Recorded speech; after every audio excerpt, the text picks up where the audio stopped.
Somebody was using it maybe last session. I guess we can go ahead and get started here. We've got till 4 o'clock to have a radical conversation around topics of modeling, mitigation, and food systems. And I think should be a lively, hopefully, conversation. And maybe we can start off introducing ourselves to the co-chairs here. I'm Daniel Mason-DeCruz. I'm working at Cornell University on topics around food systems, sustainable food system transformation, and a range of different sort of modeling approaches to do that.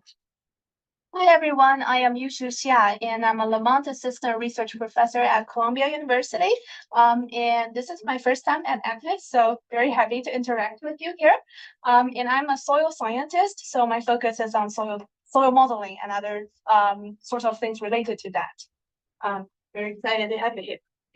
So we were given very little guidance as to what is supposed to be discussed on this. So I think the takeaway from that is we can make this conversation our own. We can kind of, whatever you guys are more interested in, we can start discussing a little bit of, but we thought we'd maybe start a little bit of context to sort of maybe help us think about whether or not when we're looking at AgMIP, what are the types of tools that we have available to answer questions around mitigation and food system.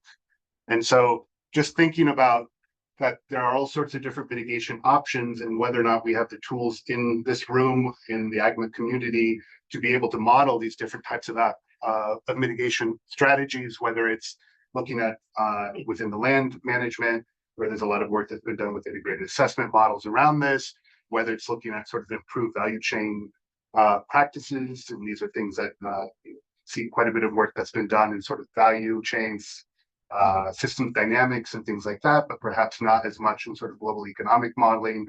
There might be some linkages with some of the sort of landscape modeling that's done in kind of the regional economics that links into this. There's work that we've been highlighting as part of like Eat Lancet in terms of strategies, interventions that could be more as trying to manage demand or limit increased growth in demand as a mitigation strategy. And then there's, of course, whole area of work around sort of efforts to do direct carbon removal. And there's quite a bit of work that's been done around sort of trying to model different types of technologies where this might be, whether it's through afforestation to direct air capture, et cetera. And so also then I guess thinking about like if we're going to spend a lot of time and effort to try to model these things, maybe it's also good to think about where the emissions are actually coming from, so that we don't spend 3 or 4 years on only 1% of food system emissions, and so that we try to focus on where that's coming from. And from this study here from Kripa et al., that I think it's useful just to think about where the emissions are coming from. About a third of all emissions are coming from the food system, but a lot of that's not coming from direct agricultural production, where a lot of us are often sort of working in terms of assessing the environmental impacts. And so if we're thinking about the main sources of direct agricultural emissions, that's land use change, that's emissions from livestock production, and rice really are your 3 big ones. But another thing that's interesting is we start thinking about how this changes depending on context. The share that's coming from the non-primary sector increasing as countries industrialize. And so if we're going to be focusing on primary agricultural emissions, primary production, then that potentially leads an increasing share of food system emissions that we're not looking at in terms of all those value chains and other aspects of that. And so whether or not that's a problem, I don't know, but it is one of those things for us to think about, like, are we going to focus only on the primary production, or are we also going to try to think about kind of that more the holistic or the whole of the food systems? Okay, so as a soil scientist, I'm going to provide some background information about mitigations through land management that can hopefully facilitate some conversations about what type of improvements we need in terms of modeling of these different mitigation pathways. So there are several different aspects I'm thinking about. So first, of course, we want to think about how to mitigate climate change through cropland management. And right now, a very hot topic is carbon sequestration. So the pathway is to try to enhance soil carbon sequestration so that we can reduce carbon dioxide emissions. And usually that is achieved through conservation management practices such as conservation tillage and also cover cropping. And also it's very important to think about other type of non-CO2 greenhouse gases. So one pathway is to try to optimize fertilizer use in order to reduce nitrous oxide emissions and other type of nitrogen losses. And then when it comes to methane emissions, we need to think about the hotspots, and rice paddy fields are definitely one of the hotspots. So that's where we want to be able to improve our management as well. And in terms of grassland, then we need to think about both land management and also livestock management. So enteric emissions, which are associated with animal stomach activities, are one of the major sources for methane emissions. So we want to think about how to better manage animals in this case. And in terms of land management, we want to think about manure management and also improve the grazing management to achieve carbon sequestration goals and also reduce greenhouse gas emissions.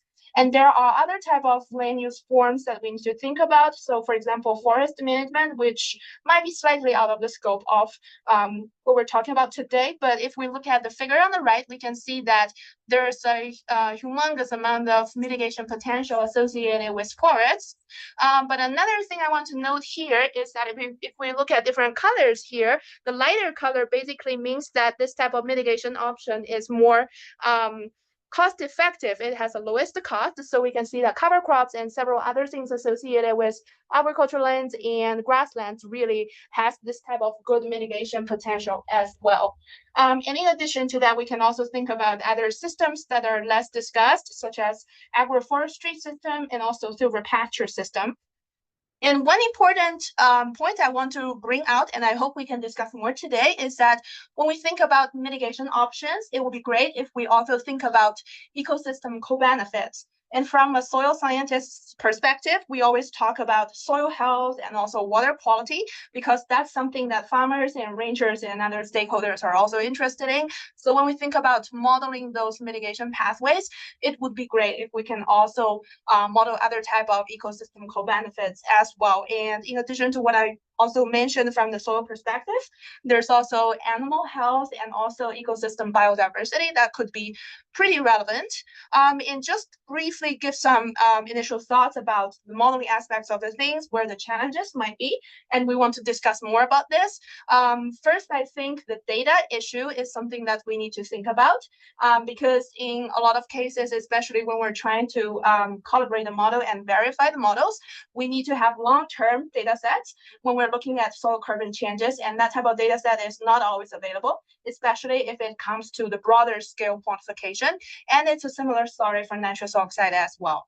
And in addition to data sets, we also need to think about how we can improve our models to better quantify some type of mechanisms that are less known. And I'm very happy that during this meeting, I saw that there are models really tackling less commonly investigated systems like agroforestry system and silver pasture system. But as far as I know, in a lot of mainstream models, we don't have as good a capacity in those systems. So it's good to think about how we can improve the model capacity for the systems that are less known, or for accounting for improved mechanisms. And in addition to that, I think it's also very important to think about how we can apply those models for site-specific management, because when farmers and ranchers have a model outputs, it's very helpful to have this global gridded outputs, but it's also important to think about how to downscale those type of outcomes that would be relevant for management. And there are some methods such as trying to combine process-based models with machine learning and also with remote sensing. So those are the things we can talk more in terms of the challenges of the modeling and how we can tackle those different challenges. Back to you. Yeah, no, I guess building on the idea of the co-benefits is also thinking about mitigation as part of an effort towards sort of a broader sustainability framing, and whether or not when we're doing this, if we want to be only focusing on mitigation, or if we want to be trying to think about sort of the broader environmental impacts with the modeling that we're doing, because certain strategies that might maximize our gains on mitigation might then create tensions with some of the other environmental dimensions that we might be interested in. There certainly would be complementarities. Reducing emissions would likely reduce ozone, which could also help in terms of both health, crop and human health. It could reduce air pollution, but there might also then be tensions in terms of how we use land that might have consequences on some of the other issues. If we start increasing area for forest, that might go into conflict with biodiversity objectives if we're looking at managed forests versus. So there's all sorts of these different types of things within this kind of exercise and ideas for us to think about as well when we're thinking about mitigation. Is this part of a broader sustainability modeling that we want to try to do, or is there, or at least to keep that in mind while we're doing that? And so I guess that was just us trying to, at least our first thoughts when we were asked to chair this with very limited guidance on what we were supposed to be talking about. And so I think here would be perhaps then to open the floor to everyone to start discussing about what it is that everyone else is working on in this space, what types of activities that you guys have been doing, and perhaps also if there are activities outside of sort of AgMIP that we should be aware of so that we can start thinking about ways to engage with or connect to. So yeah, I guess the floor is yours, and we can start having that conversation. Okay, I mean, I have one question and then one activity. The question is, we know the tropical forests are drying out, and so the whole sequestration question of forest is a good question. And to what extent has this been published for soils, right? So we know they're also drying out, and so the whole idea of their role in carbon sequestration is also being challenged. It was right into the land degradation issue. The lands are degrading very quickly because of climate extremes, both actually floods and droughts, because the floods also wash the intensity of floods wash the topsoils away. Yes, I'm just wondering. So I mean, I think that's a topic. We always have these great ideas of how much we can mitigate, but as soon as we look into the detail or anything, it's unfortunately not possible. Exactly, those values are all potential. It should be maybe written in capital letters. So that is one. And then in terms of other things we do, so I work a lot on solar powered irrigation, and so that comes more from it's also land management because you irrigate, but then the idea is to use renewable energy sources for irrigation. So there's replacement of diesel to solar, and then there's of course changing from rain-fed to irrigated patches. So that's an area that you haven't specifically mentioned yet. So that's a great point. Yeah, thank you so much for the question and great addition about the irrigation side of the things. I mean, I run soil models mostly for croplands and grasslands, so I am not as familiar with forests. So anyone, please feel free to jump in. So I can speak from my perspectives. So once there is a reduced biomass in the forest because of droughts or other type of environmental stress, then the above ground biomass carbon inputs would of course decrease, and then that will directly influence the soil carbon pool. So that would definitely influence the potential for carbon sequestration. And I think in the tropical forest, sometimes there's also a lot of issues related to acidic soils and things like that that can also influence the potential of carbon sequestration. So definitely that's an important area. You want to jump in, please? No. I just raised my hand to be on the list. Sorry. Like he will be the second person answering your two questions. Oh, okay. Sorry. Like they hand the teams. Yeah, just like that. Like they hand you raise in the team meeting. Just like online. Yeah. Wait your turn. Okay, sure. As far as I know, I think there's more interest in trying to understand how carbon is changing over time in a forest. But the data set I know, usually I think there's a lack of long-term data set to really look at the trends. And the majority of the studies that I've seen is mostly focusing on the above ground biomass part of the thing. So I think there's a lot of research gap in terms of soils, but please correct me if I'm wrong based on what you know about it. So that's about the soil carbon. And then the other side, I will hand it over to you about the irrigation. That's what you want to talk about. No, Yes, it's own topic. I just, Oh, you have your own? I need to be on the list. Okay. Did you want to add on to that? I think one of the reasons why above ground carbon is so much more readily studied is because of the remote sensing dimension. Like you can build these big carbon data sets by using these remote sensing methods. You have all these different satellites like MODIS and these methods where you can build these above ground carbon data sets, which makes it so much more readily useful for inputs into models and things. when you start to go below ground, you know, there are things we're doing, like there's cool stuff like Sentinel-1 satellites trying to permeate top layers of soils to get this kind of sense, but it's much more early stage. So I guess that's why there's a bit of a gap there. Yeah, I agree. And I have been trying to look at models that try to combine remote sensing with process-based models, because with the traditional process-based models, we know usually we can grow crops and we can grow grass well to some degree, but in a lot of cases we can't simulate forest growth that well. So if we can feed in the information from remote sensing, then I think that's a very good strategy that we should look into. So I'm going to cut just because it's related to what you just said. I think that from being this is my first time at AgMIP, well, and from being within this community and also just seeing what's being published recently, I think we know how to estimate biomass, either through crop models or a combination of crop models and remote sensing, pretty accurately. I think we also have a pretty good read on nitrogen concentration, and those are simpler inputs than trying to predict yield. And I think we have the capacity already globally to measure nitrogen use efficiency. And I think one of the targets that I'd like to propose is to have a better unified system of nitrogen use efficiency measurement as a target for farmers, for markets, for policymakers. I think we suffer. I think it's low-hanging fruit for us. I think we have the technical capacity to both determine it and achieve it, but we don't have the incentives for the people on the ground to take those actions. So I think that's something that the modeling community really could move on and make a big contributions quickly. That's a great point. I think for most of the models, we could generate the aspects of nitrogen use efficiency. Yeah, I kind of feel like we all kind of woke up, and once this satellite data was all there, there's a million ways to do that. And I think we need to have standard way to do it that everybody agrees on. And I think that's something that this community would be really good, well positioned to push forward. You have your own topic? That's your turn. But I know in terms of one question was what are ongoing activities, and I just would like to highlight. I mean, in the global econ team, and you've heard about this activity towards the Lancet 2 commission now. We are combining.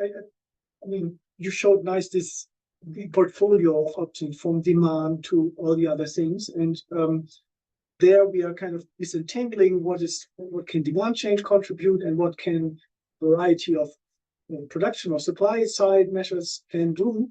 And I would argue some of the models we have in the team, they have a pretty broad coverage already of this portfolio, but many of them can be improved, right? I mean, first of all, it's good to have a broad portfolio, but then if you go into each individual of these, I think still a lot of improvements are needed, and maybe this is a good entry for AgMIP. And I would like to mention three things. One is maybe you can go to the next slide again.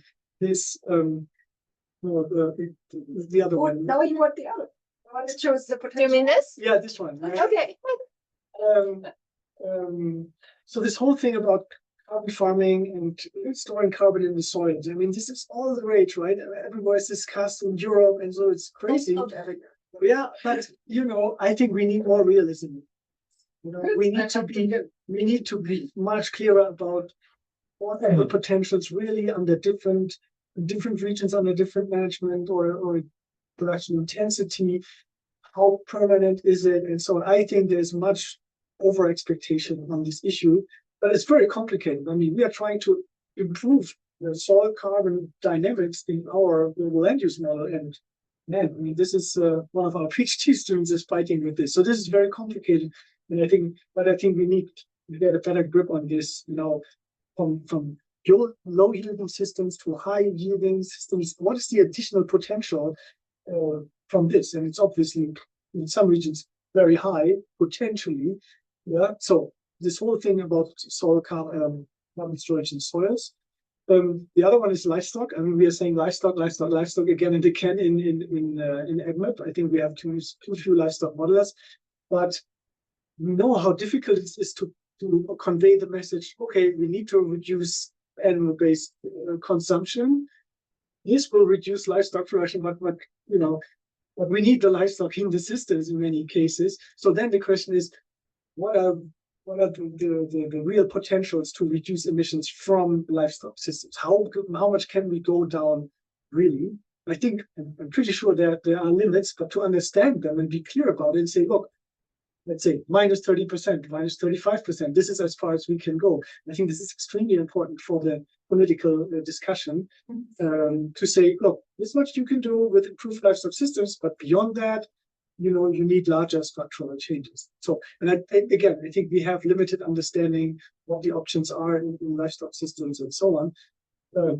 Including pasture management. That's maybe another aspect. But the third element I wanted to mention is this whole forest thing. I think, again, some of the large-scale models have some good coverage of forest, all types of afforestation, agroforestry systems, mixed systems. I think we need to try to make more people think broader. That we have many people come from disciplines. Either you are in crops or you are in livestock and grassland, but not in forest. I mean, forestry is it's a different discipline in a way, and this goes pretty deeply. I think we need more integration there and think it together. Because I think, as you see on this slide, right? I mean, the trees make all the difference. Either trees in landscapes, like alley cropping, short rotation copies, whatever. And also, I experience on the many talks I do with farmers, as soon as you talk about trees, at least in European countries, it's like it's a different field. It's a psychological thing. But in our scenarios, I think we need to treat this better. That for example, if you reduce livestock and part of the grassland, you may be able to afforest, right? I think there are huge potentials in huge areas. And again, we need to better understand this. Sorry, long talk, but it's dear talking to me.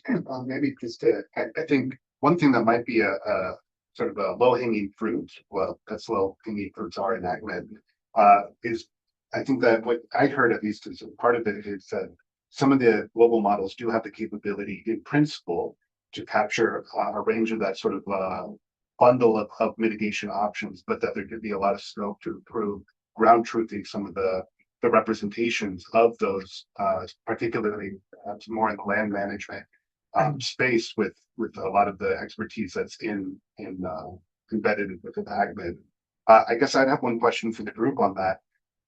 How much work are we doing in AgMed around things like trees? Because a lot of the crop modeling is on annuals, and modeling a perennial crop or something that will go over many years is a very different exercise.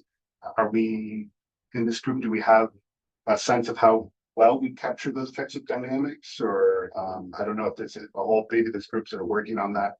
It's just sort of a question. I'm not familiar with that if it's happening. I saw talks on agroforestry, but I don't think the person's here. Yeah, the talk was about date trees in Middle East, and he's trying to do using Epson.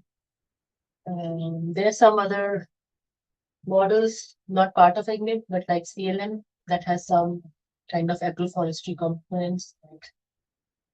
Because I think modeling agroforestry is a space that there would be quite a bit of demand from the groups around sort of nature positive solution. Yeah. We were asked multiple times as a part of work in Lancet and also for ETFES to be able to do that. But then it was like, well, what is agroforestry? Agroforestry is a completely different practice in every different location. So how do you model that in any sort of like adoption curve, global scale, and how would you transition to that when what you're proposing is quite different in each space? And so it becomes really hard to know, like from the global economic modeling side, how do you represent something like that in a very consistent fashion? Just a bunch of points in my head. So there's obviously some papers basically said if we resort to agroforestry for mitigation, we are negatively affecting nutrition and food security. Because if you take land out of vegetable food production, you actually do remove land. Obviously, again, depends what is agroforestry. But there is some land addition. There's also, I saw just a very good paper on identifying apparently all agroforestry systems in Africa. So that Ali Sher, their wife, was involved in. Then there's some historic papers that have counted trees on farmland.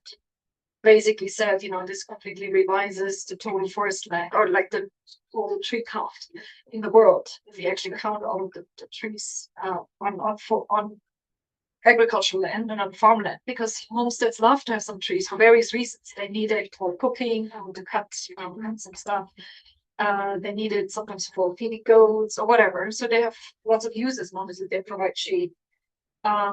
So I mean that's another piece that can be brought in. And then I wanted to say something else and I forgot. Okay, sorry. Yeah, I currently forgot. I think you also had some I had a comments. comment that it's not a new activity, but I'm wondering if at least at some point you should consider the goal as you determine the gaps, and then the gaps become the focus.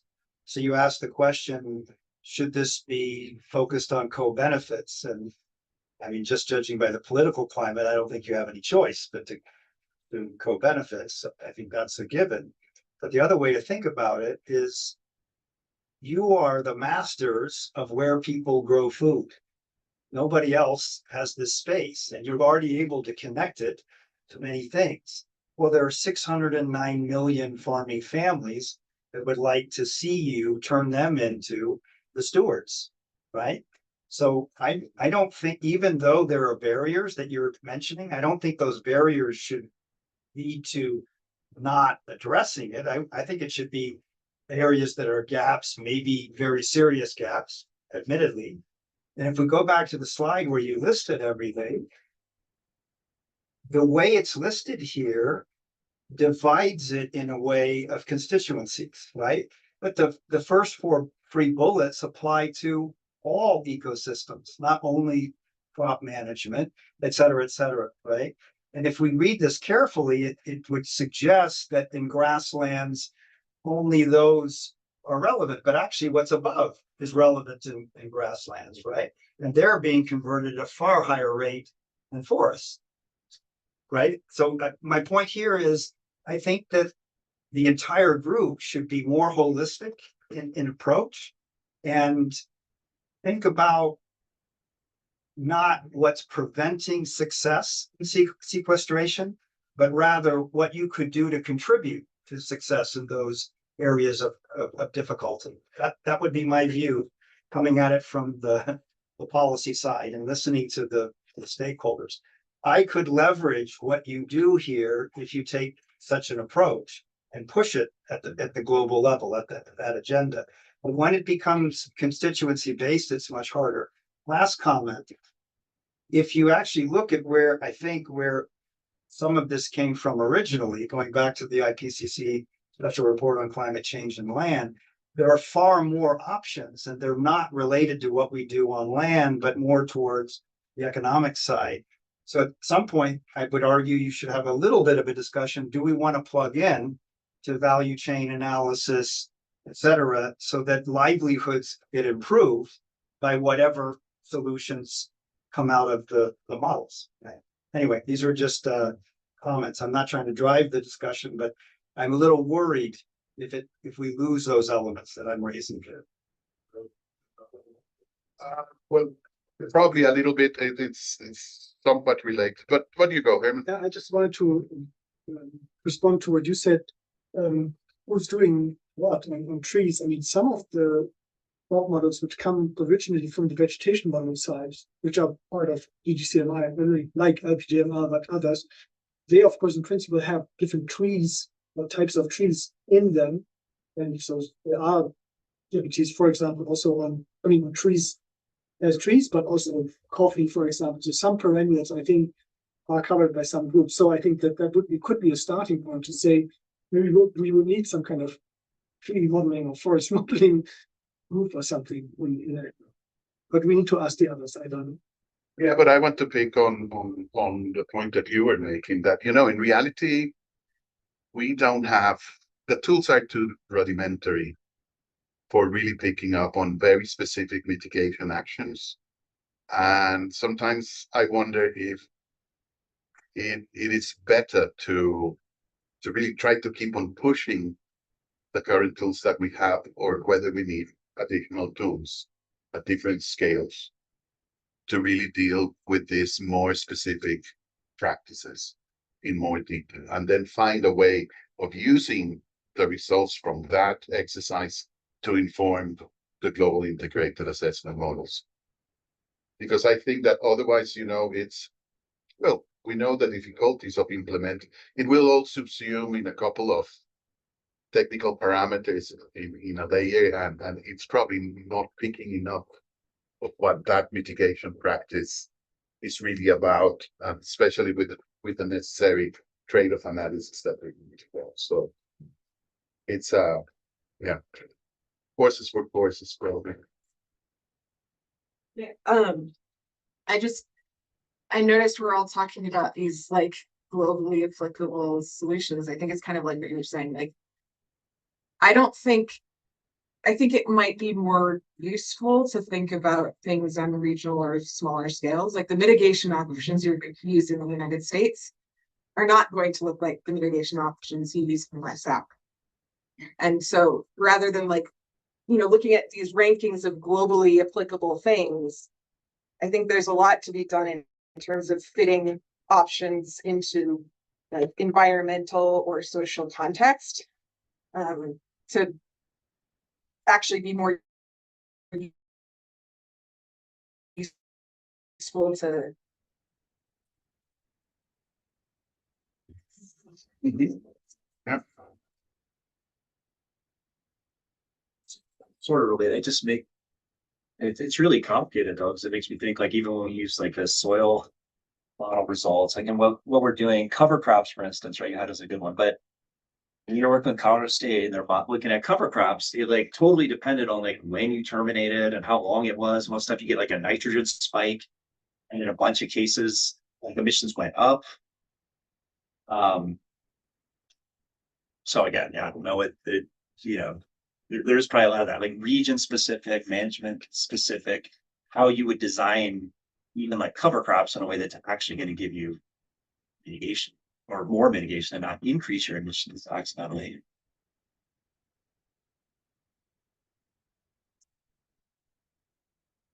Raising your hand there. I was thinking about, I think like, I do think agroforestry is really interesting and kind of exciting. And I think it'd be great to see more like modeling kind of efforts towards that. I think because it's just something that really is not being kind of quantified in the same way that a lot of other types of kind of agriculture have been. And I think because it is such a hot topic at the moment, it would be really cool to see kind of more work towards that. And I think what you're saying about like plant functional types, these big kind of global kind of carbon models and stuff, that does provide a starting point, and we have these types of trees and types of vegetation. And it would be interesting to try and put something together to try and maybe classify dominant agricultural systems and quantify that. Really interesting. Yeah, I was just curious. Is anybody from CIASH attending AgMIP?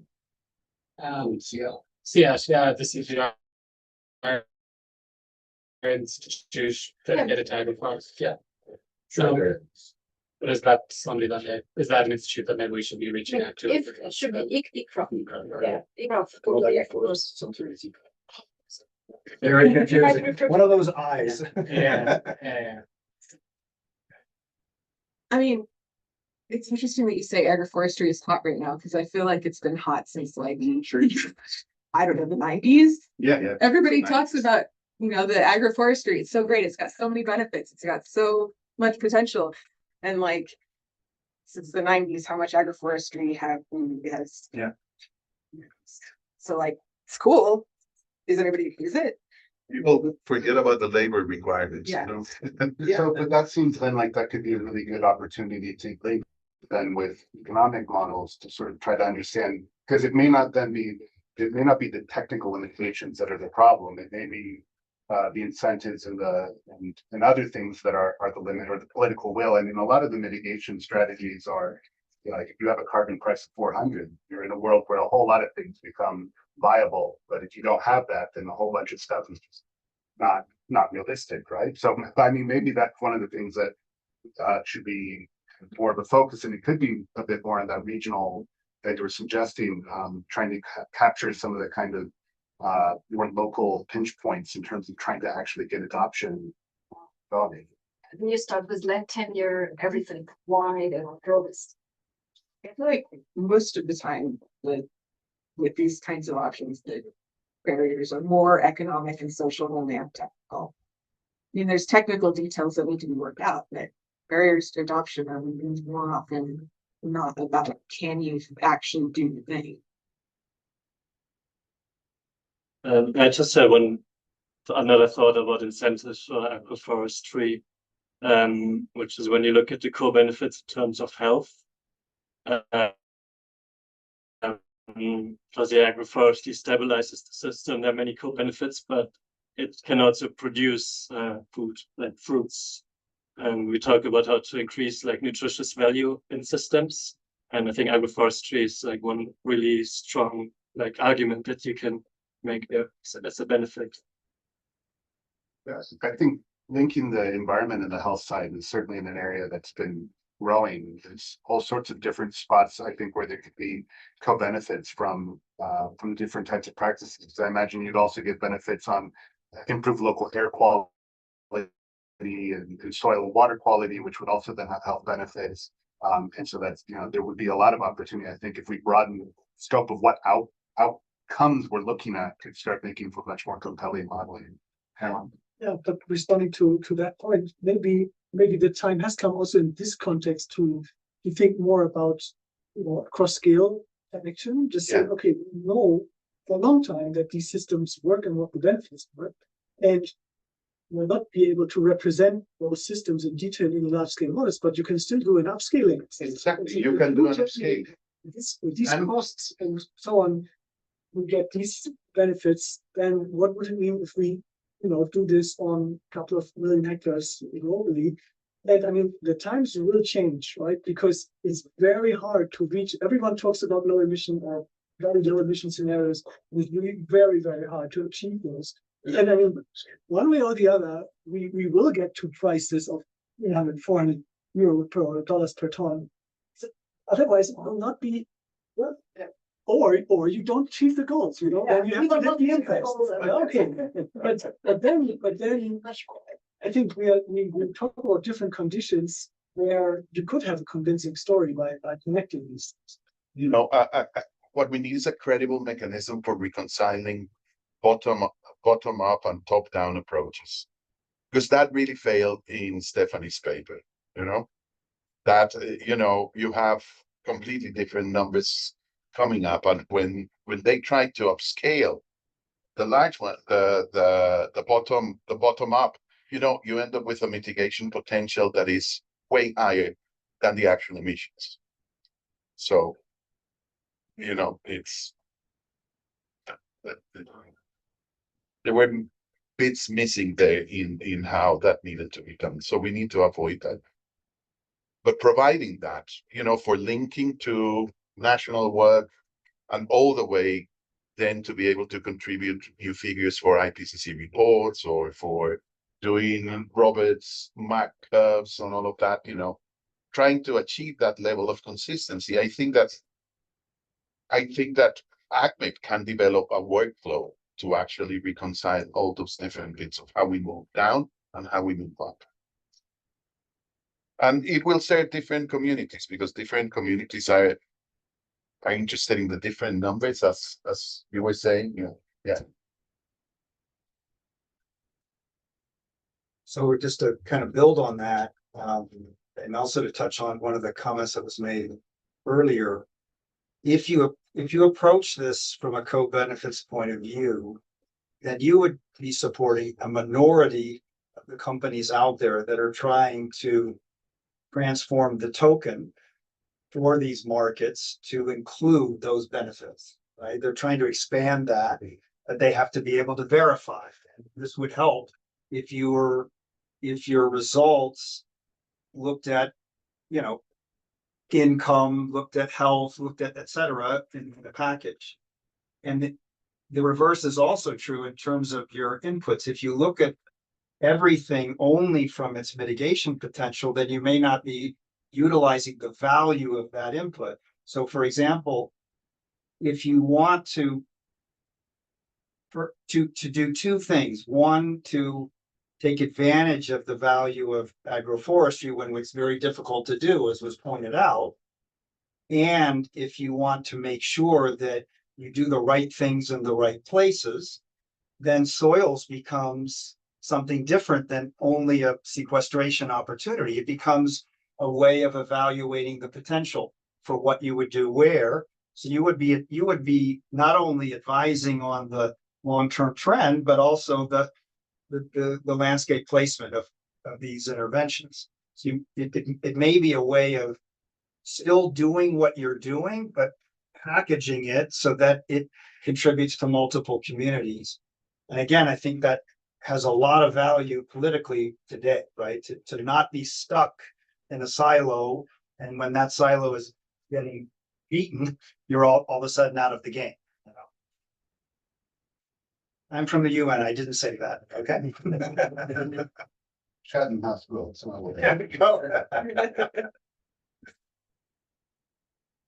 I think one of the interesting things about modeling carbon sequestration as an ecosystem service is that unlike a lot of these other ecosystem services that we model, it's not just local scale benefits. Like it's a global ecosystem service. So when you're thinking about co-benefits, like you have to think about it from a global perspective. I think the carbon, which is another interesting kind of facet of one of the areas.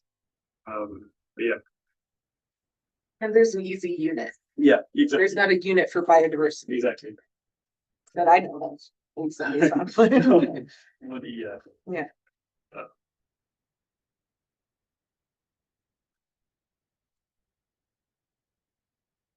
Of models that can spit out the estimates of co-benefits. Do we know much about what the current activities are at AgMIP? So in addition to estimating crop yield, the soil carbon sequestration, soil health, are there other things that are being simulated at the same time? And also, what's the scale for those type of simulations? Or is it mostly coupling economic models with a crop model? I'm just trying to learn about what we have. Most crop models will give you like some information about water use and water quality. Yeah, just sort of as a side effect. So that's one thing. So we are working in a project right now in Kenya where we want to link food availability simulations with health impacts. And the challenging thing there is that I'm from the London School of Hygiene Tropical Medicine. So we have groups which have health impact models, but they work on a very detailed scale. So for this, you need information about the population, like their social status, their gender, and like a lot of detailed information, so that you then know what kind of, like how much food they get from the average food availability in a region. And we're trying to link this up together, but we can only do this on county level in Kenya at the moment. So we cannot do this on a national scale, and on a larger scale it gets even maybe impossible to do, or we have to think of different ways to do it. I'm also thinking about grassland, because in the grassland we can think about animal health and also soil and also grass productivity at the same time. And I know there are models for each of those components. I just wonder within AgMIP if there's activities integrating all those activities together. Or I know someone from Colorado State might be doing that. I don't know if anybody's here representing the team.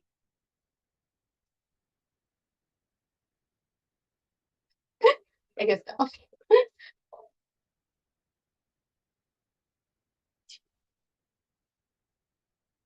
As you say, an example of another area. So in vaccinating, we have this global macroeconomic model, magnet, and there we are coupling our scenario, our model. It's more like an economic model, where we can input crop yields for also livestock. And basically there you are inputting the information from livestock modelers. Not really modeling, but they actually did more like a lead review to extract information on the impact of heat stress on animals, but also the impact of breeding technologies, animal breeding, basically, for different breeds. Yeah, to have animals who emit less, animals who are, livestock animals who are more resistant to heat. And basically, I think with the whole idea of trying to make the argument a little bit of maybe we don't need demand side that changes, just with breeding, we can just cope with the problem and yeah, being able to cope with also with the impact of climate change. So that's one part we are doing there. It's completely different from what I do because normally I work more on the demand side of mitigation of changing diets. That's something that we're exploring there with these people from the Roslin Institute in the UK. And also on a project in Vietnam, we are doing what is it? So basically, we are simulating diet change, but also we are doing also some breeding. So basically, but there the focus is more on rice. So they want to reduce the emissions from methane emissions from rice. Basically, there is assuming better rice varieties. I think this rice that is cultivated with this wet and dry technology, I think it's called, which is a rice that emit less. And and we did the same idea to mitigate the emissions and all these things. So yeah, that's to give you an idea of what they're doing there with macroeconomic model. Yeah.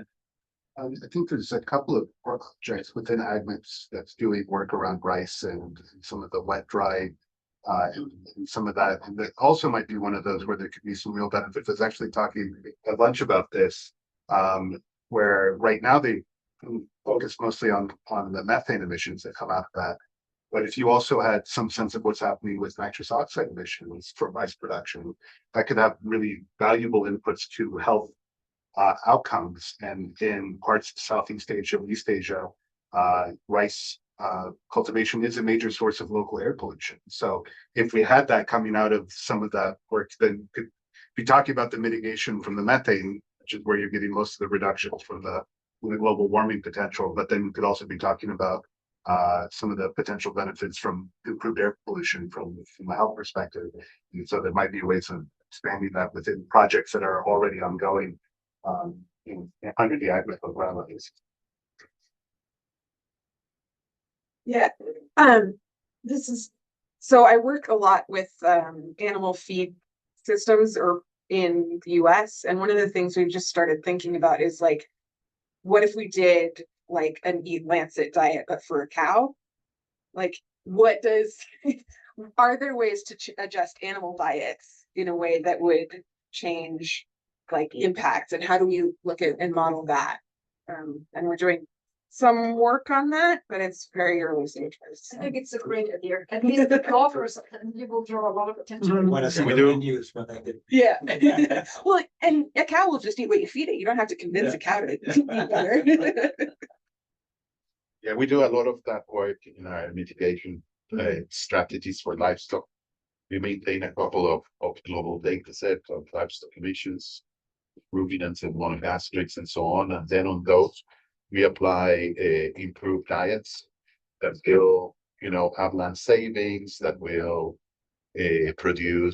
reduce emissions intensities, and together with reductions in numbers of animals can lead to great mitigation potential. So we have, it's been one of the things that we've been doing consistently for a number of years. Right. Not from an Eat Lancet, not an Eat Lancet diet for cows, but yeah. But diets that will actually reduce greenhouse gas emissions and land use and environmental other environmental.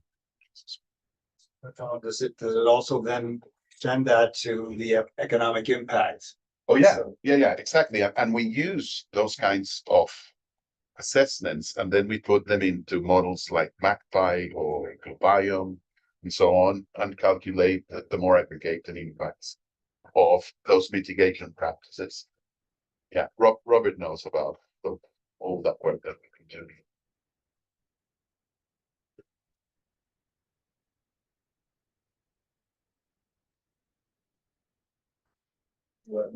Final slide and see if we got any. I think we've been hitting on a lot of these, but perhaps we can think of maybe with us here thinking about this, what might be like a couple of activities that we could try to do in the in the short term to sort of get.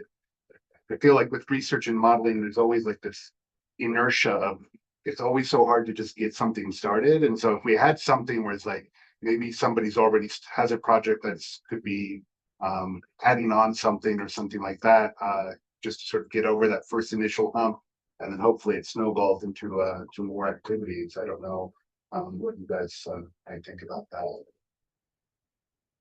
And maybe it's important to add what Dominic yesterday said in the other session, saying, I mean, here we are in AgMIP, where it's not, I mean, everyone with their own model is always trying to improve certain processes, but what can also be done in a multi-model setting?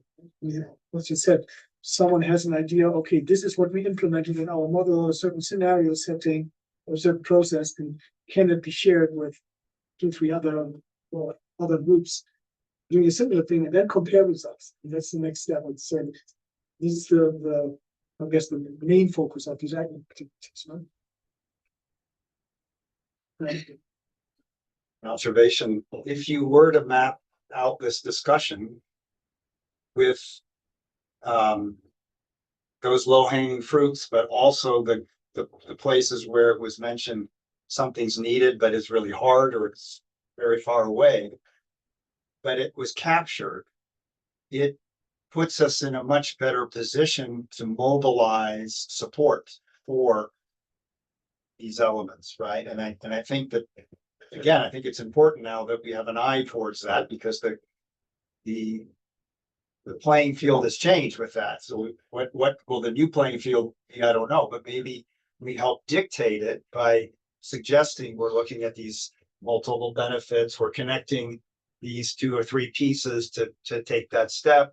We see these needs, but looks pretty vacant right now. It also could attract maybe some models or modelers that would want to jump into those spaces too. But so I think that would be a nice way, an outcome that could be transferable to grow this, or to help you grow this. If you only grow it on cool science, it will be harder, I think, right now, because the conditions to get new funding are different. So Maybe just jump in and beat the nitrogen use efficiency drum in response to that. I think a target that I think many people in this community can hit is a nitrogen use efficiency number that works at both a field scale and at a regional and global scale. A very large portion of that 600 million people could actually, if it's at the field scale, could actually use that information to make decisions on their farm. Markets could use that information, policy makers can use that information. We know how to make that information. So it's not a very, I don't think it's anymore a very complicated scientific task. But it is complicated to get the right number in every place across all those scales. And I think that that's a target that we articulated that as a goal for the 3 major cereals, or red images, maize, and wheat. I think you could probably make progress on that target by next year. I think the data is there for you guys to do that. So if you guys don't have a better thing to do, maybe do that. I'm very interested in piggyback that type of idea to one of the new projects that we're starting from AgMIP. So I'm leading one project really focusing on trying to improve the model intercomparison and ensemble for estimating soil organic carbon and also nitrous oxide emissions. And that project is funded by USDA and still funded by USDA so far. I don't know what's going to happen. Yeah, so we're focusing on croplands and also grazing grasslands. And we have 3 different scales that we're thinking about. So at the field scale, we're going to leverage the data sets from the participating models. So right now we have 10 modeling groups on board, but of course we're interested in getting more modeling groups. And we're also going to combine that with literature data, with long-term experimental data set. And then at a broader scale, because I have another project also with USDA, is to improve national soil survey efforts. So I have the opportunity to utilize this large national soil survey data set and also combine that with some meta-analysis data. And I saw your talk in the morning, so you're also talking about meta-analysis. So for that project, even though the original focus is on soil carbon and nitrous oxide. And now we kind of want to retell the story. And I think the nitrogen use efficiency is something we can easily generate with this type of model runs at the different scales. And that would allow us to better connect with the economic side of the things. And with the grassland setting that we have in the model, I'm also interested in the animal health, that side of the thing. So I want to really be able to incorporate different type of co-benefits into this modeling system, because we also were censored by some of the words. So later on, when we write the report, we need to think about, rather than writing SOC and N2O, we need to think about other things. Yeah, but if we call it NUE, N2O is part of that. And you can, in other regions, in other moments, you can talk about that. That you can also talk about farm economics with net efficiency. That's right. You can also talk about trading global commodities on an equivalent measurement scale and creating markets that, in places where they're under fertilizing, encourage them to fertilize more because they're getting paid for existing services, because they're over fertilizing, and develop insurance markets after that. But you need a public model that everybody agrees on and that improves over time, and maybe increasingly incorporates more and better data. That's how you measure success or failure, and everybody measures it the same way. If you have that, then you can build a lot of things that would incentivize individual people who are actually on the land making those decisions to hit that target. We don't have that common target right now, and we keep on making new models in our own work and private companies in different countries and different regions. And we need constant. We need one way to measure that. And I think that that's something you guys can achieve. I already see it in the science. It's there. One thing to build on that, I mean, I'm always a little hesitant whenever we focus on just one indicator, but in terms of like thinking of nitrogen use efficiency and if that was a research agenda that people wanted to run on, one of the things that we found with the Lancet, there's quite a few of the planetary boundary dimensions that the different sort of drivers contribute substantially towards helping. So, changing your diet makes an enormous difference on emissions. Increasing productivity, when you couple with that and reducing food loss waste, also does a lot with land use in terms of reducing pressures on land.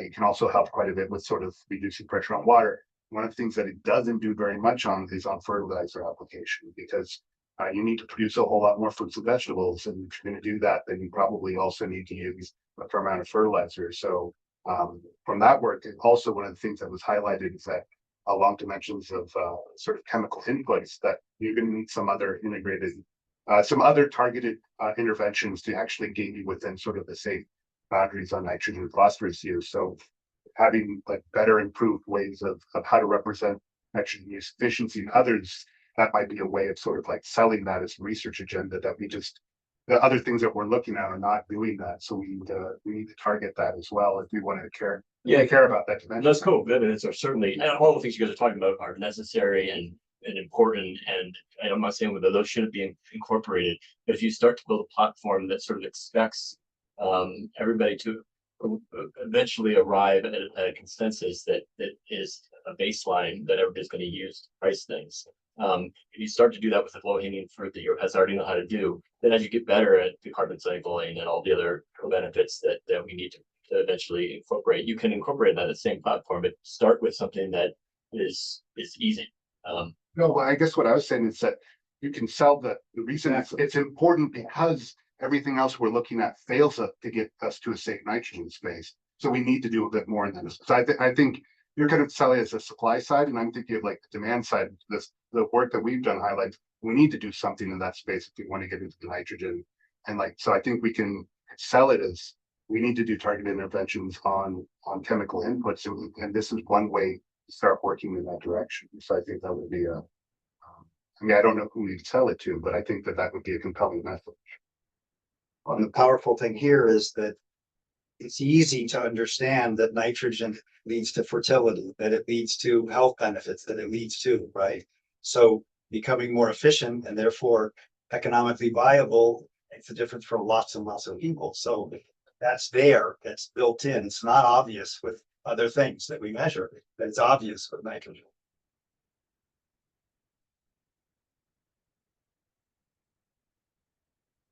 How much time do we still have left? We still have 20 minutes. So do we want to then sort of building on this, talking about what's the prospects for funding? I mean, might be a little bit of a darker, grimmer conversation than it was, say, 3 months ago. But I mean, I think there's still definitely, I think it would be important to think about who we'd be sort of wanting to do this kind of work for, and that I don't know in terms of your guys's what you guys are working on, if you see spaces in terms of interested donors that might then inform what we focus on first as well.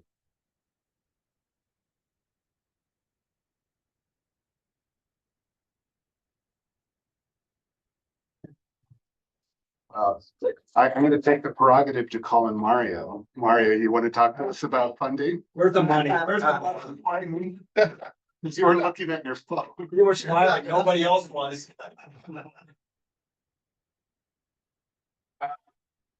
Well, it needs to, it's needs based. It would need to, it would need to help us know who do we want to employ, because that's the key. It cannot be just supply led, but it needs to be embedded within processes that need this information, and with donors that want to include environmental impacts as part of their activities and so on, and then we can actually start trying to talk to the necessary people how to go about it.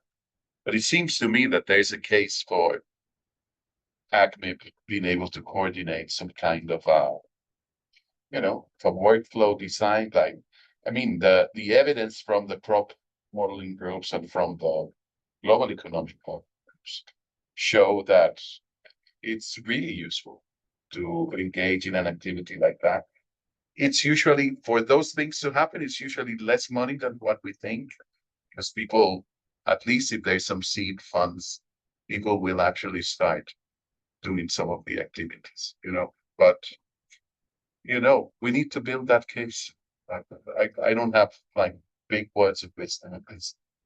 It's one thing, especially if we want to start talking more on value chains and aspects of that. Are we engaging with the private sector in terms of also trying to do any of this work economic? Because at least from an economics perspective, getting data on the value chain requires interacting with the private sector. You can't get that information; it's proprietary. The only way you do it is engaging with them. But that brings with it its own challenges, and I suspect that most of the funding for a lot of the AgMIP work is either come from foundation or government, which comes with its own sort of demands. And are we well situated to kind of respond to sort of the requests that the private sector has? Maybe we aren't, and we focus on areas that we have comparative advantage on, and others can work in that space. But thinking about, as government funding opportunities might start to dry up, do we also need to sort of think about where there might be other perspective options, and what did that mean in terms of what their priorities and questions are, and how can we align what we can do to perhaps answer those types of questions? I don't know, just something to grow a different conversation. So the private sector is quite diverse, right? Because the sectors of the private sector might respond in different ways. But if we consider the part of the private sector that's very focused on agriculture, and we provide some things that would put them in a much better position to suggest they're contributing more than their bottom line, right? They're contributing other benefits through this process. They would be interested in these numbers, right? And then there's a lot more effort out there for blended finance and innovative financing models. So I could imagine that, and I'm just taking a few that I've heard talked about more, but there were lots of really good ideas that went around the room, and they could be part of that map or that flow, I guess the way you put it. But if you took the like the nitrogen use efficiency, you took the agroforestry problem, I think there was a scaling issue there. You're covering, if you took the land potential, so some element that gets at what you do where, so that we're actually helping more than, because that's a big deal in the private sector. They need to know, can I keep it going here, or do I have to move, right? That's the number one question all the time. So all those things being packaged would be the world of FAO, et cetera, would be very interested in moving that broader agenda forward. And if we could get FAO interested in this, it would be much easier then to bring in other potential funding sources. So we're kind of creating the market here a little bit, but I think that's worthwhile. Yeah, I don't actually think you're creating the market. There is actually a market right now developing. I mean, it's kind of probably disappeared in the United States, but with all that influx of carbon smart money in the United States for the last 3 years, there are startups currently who are using some of the same models that you guys are using to try to inform the carbon impact of this unit of grain. So they're basically, probably we trained some of them are in private companies trying to deliver that information to other private companies, so that, and we are doing parallel work to that. One of the reasons I think we'll have a hard time scaling that solution in private sector is because the answers are always closed and the data is not shared. I think if you thought about this public community working together to do that service where everybody's working off of the same playbook and they know how the playbook works, the playbook improves over time, we could fill what is already a market niche, and maybe the private companies would be willing to, like you're saying, pay for that. Instead of paying some startup that started 2 years ago that has 4 people instead of a massive global community with more sophisticated options. The term that they're using now is de-risking. So are we contributing to that ability to reduce the risk of their investment, whatever it might be?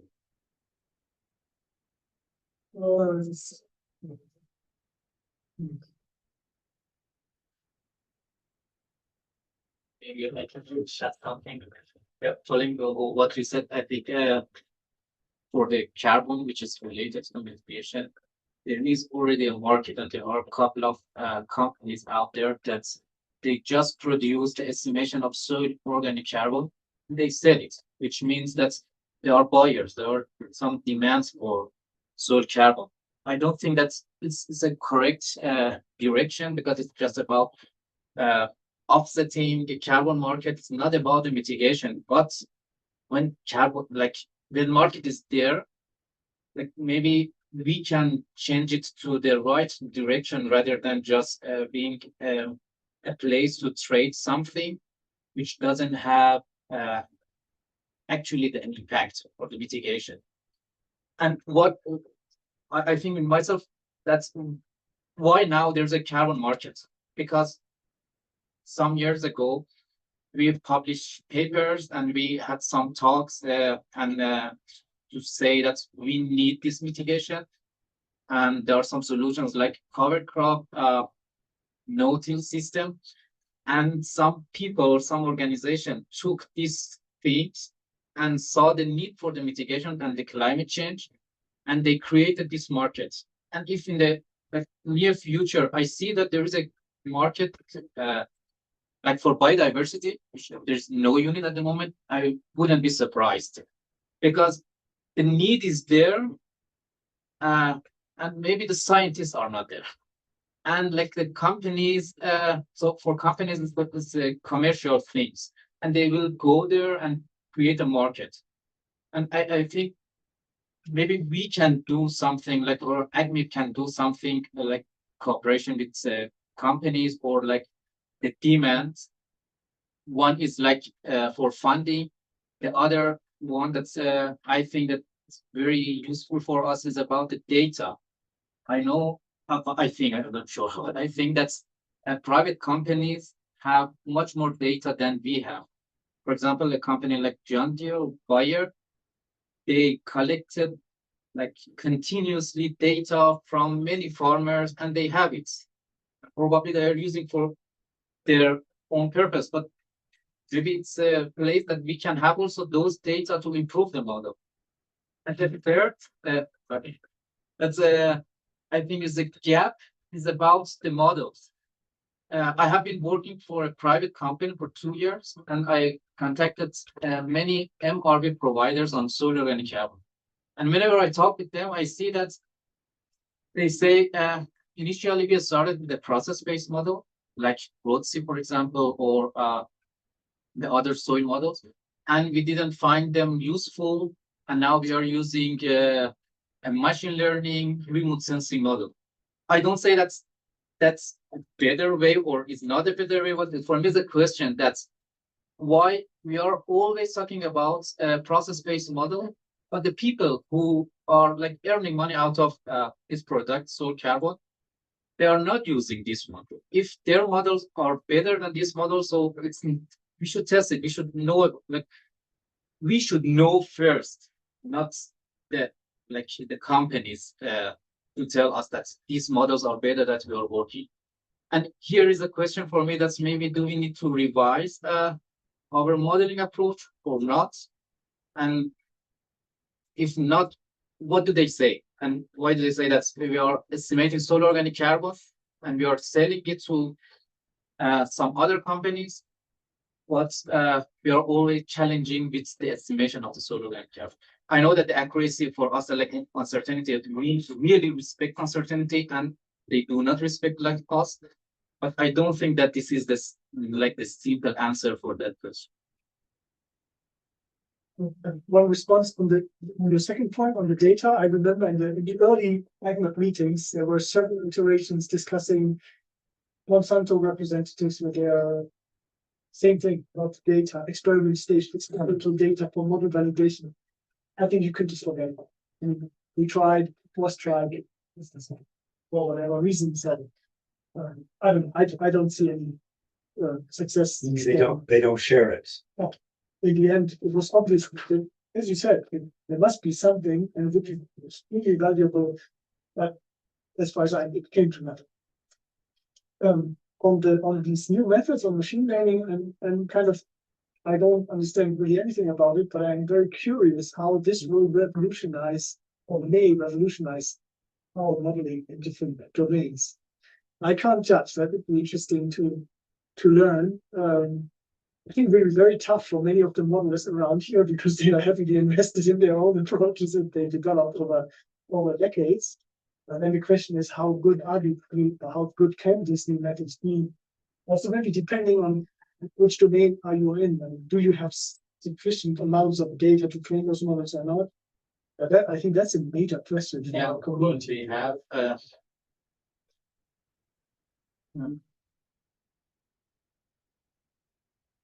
I just wanted to add a little bit more about the soil data. So I've also worked with NGO and government and places like that, and there's always privacy issues related to soil data. So sometimes they give you the data, but you can't have the exact location, and it's like 2 digits rather than 4 digits with your GPS, and that's too coarse for at least the site-specific validation and calibration. But for my ongoing project with USDA using the National Soil Survey data, so the agreement is that as the coordination unit, as AgMIP, we will be able to receive the exact data with the exact locations. But when we send the data out to the 10 modeling groups where they are running their models, then we will be extracting the model inputs for them, and then they will utilize the model inputs. So in this case, the data is only exposed to us as the model coordination units rather than the whole modeling groups in the world. So I think in a lot of cases, they're more comfortable with that type of situation. So that's something we can explore as AgMIP. And to add to the machine learning part, I actually run both machine learning models and process-based models. And I would say that process-based model is usually strong in the sense that you can give different scenarios and you can calibrate your model for different type of practices, specifically for more complicated practices like rotational crop rotations and also incorporating organic fertilizers and also cover crops, then it has better strength. But machine learning models are much faster. So my assumption is that the private companies, they want to really apply the model and spit out the results to tell you how much carbon credits that can be generated. And machine learning is kind of the way to go, where you combine remote sensing with machine learning. It's very efficient, it's very fast. But of course, if you transfer to a different system, you still need a lot of collaboration. So I think that's still in the development. I don't know if I think that it is true. I think most of these companies, like the people who work and develop the model, are not agronomists.